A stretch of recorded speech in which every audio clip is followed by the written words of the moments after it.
The MP18 was first used by German infantry in August of 1918.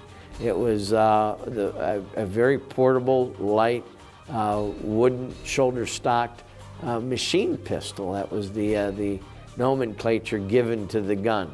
When the Germans first tried to develop submachine guns, they set about trying to convert Mauser pistols and Lugers into full automatic. Hugo Schmeisser designed the first submachine gun that was actually employed like a submachine gun. It was the MP18-1, the dash 1 meaning the first modification of it.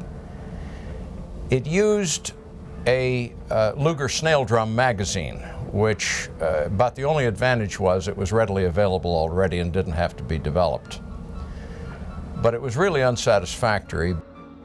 It was horribly cumbersome. When you pick up an MP18 and it's got that snail drum magazine and the whole gun just kind of lists, to your side, and it's very difficult to hold the gun properly. The gun itself weighed 11 pounds. For a submachine gun, that's quite heavy. But it's very old school. It was made from machined steel. And the guns tended to work pretty well. And in a pinch, of course, you could drop in a standard Luger pistol magazine, but it was gone pretty quick.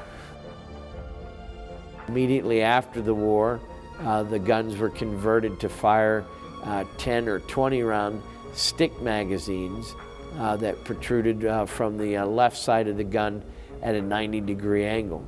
The German Rifle Commission ordered 50,000 MP18s to be manufactured as fast as the Bergmann plant could produce them, and issued them to their stormtroopers.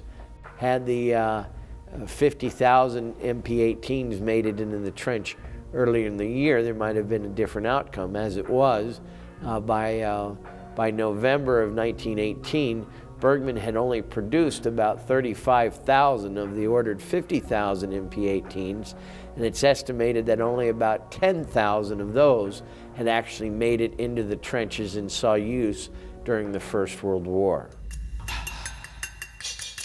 It was the first submachine gun to be used tactically as we think of submachine guns being used in combat. The MP18 came out of the need for firepower, portable firepower during the First World War. The Thompson would eventually be called a trench broom. Of course, the Thompson didn't come out until 1919 and the war was over. The MP18 was used by the German Army, in particular Stormtruppen. Really, the Stormtruppen tactics would presage eventually the German Blitzkrieg tactics of World War II. The lessons that their enemies learned from that, because the guns were very effective where they were employed, was not lost on the Allies, who immediately set out, most of them, to develop submachine guns of their own. The Bergmann gun was produced in places like Switzerland, Belgium, Japan, perhaps. The Japanese certainly bought some. And during the interwar period, a great deal of submachine gun development ensued. And most of it was owed something to the design by Hugo Schmeisser. Now the Bergmann system, which was actually the Schmeisser system of the MP18, was maintained after the war when a number of the guns were converted to fire stick magazines at a perpendicular angle to the gun. And they were used by the Freikorps, the Weimar Republic's army that was established after the Treaty of Versailles was signed in 1919.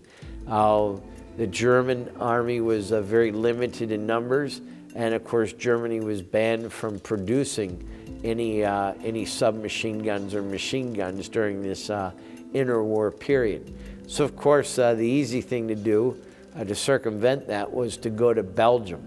In 1928, the Piper factory in Herstal, Belgium began manufacturing a new Bergmann submachine gun called the MP28.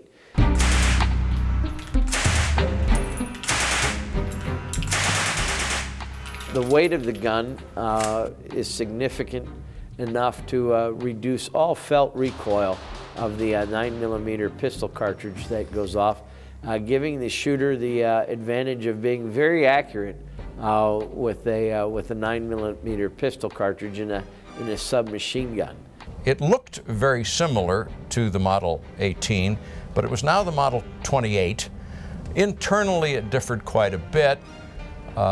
Same basic layout, but changed around based on Schmeisser's further developed ideas.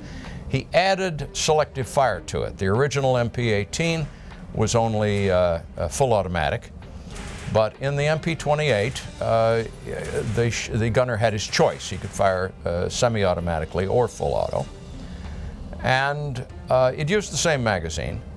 It became the template for a lot of submachine gun development in other countries.